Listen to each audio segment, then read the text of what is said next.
Today I saw the Ai Weiwei exhibit in Istanbul. I didn't really get a chance to shoot inside because everybody was so quiet, and also because they banned selfie sticks. But I think the whole pretentiousness that we create around art museums is making art, which is very important, highly inaccessible to a lot of people. So Ai Weiwei, I'm sorry to say, but your art in Istanbul has been really inaccessible for a lot of people, and I have an alternative idea.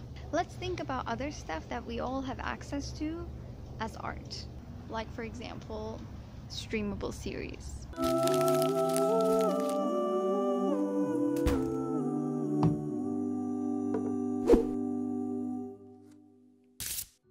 Seems that high-end art is losing its relevance, all the while continuing to make the rich and the educated seem more sophisticated and cultured. At the same time, streamable series are becoming the defining medium of contemporary art. You're goddamn right.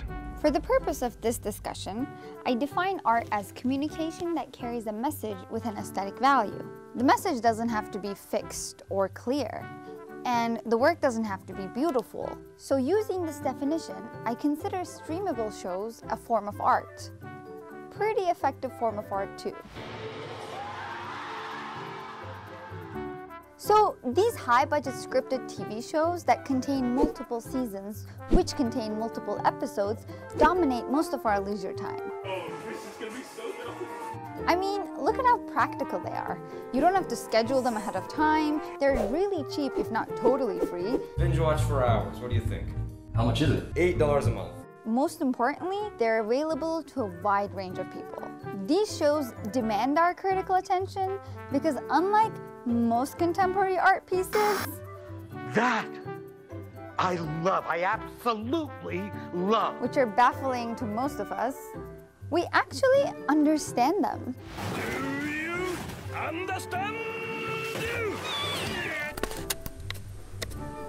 Let's consider the failing of the art that hangs up in the galleries or art museums. These spaces and the pieces in them are inaccessible to the vast majority of the societies that we live in. In 2015, University of Warwick put together a report that said that most people who attended museums in the UK were white and middle class. And even when admission was free, public museums still hadn't achieved their goal of making these spaces more socioeconomically representative. But why? Well, this is just me speculating, but I have some theories. Free doesn't mean free. Sometimes attending these events costs money even when there is no entrance fee, like the money it costs to get there in the first place. If that's not a deterrent for someone, then maybe they don't go because benefits don't outweigh the costs for them. In other words, they might not think that the money or the time required to spend on the experience is rewarding enough, say in comparison to a free episode that makes them laugh or cry. Maybe they just don't think museums are for people like them. So it's not just a matter of finances, but also of perception. We all want to strike our most intelligent and smart thinking pose and pretend we get it even when we have no clue. This one is kind of nice too. But art isn't meant to be that complicated.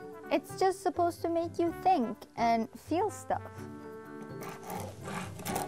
If music as a category can house Mozart and Kanye, then surely visual arts can house Pollock and The Vampire Diaries.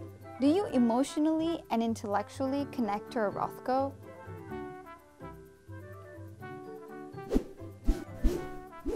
Rothko.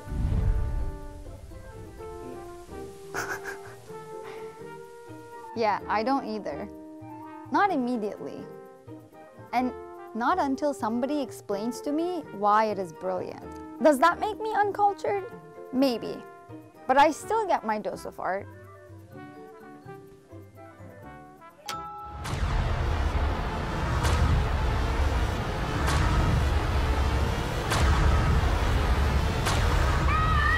This stuff is so much more accessible as an art form. Because A, I can literally access it, and B, I don't need anyone explaining to me what it is in order to appreciate it. And it's not because these shows are any less intelligent. I mean, you could dedicate an entire college course to Doctor Who. There was in fact a class dedicated to The Wire at Yale University.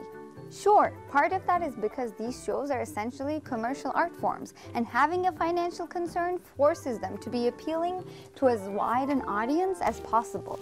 But at the end of the day, they still bring affordable and accessible art to millions of people every day.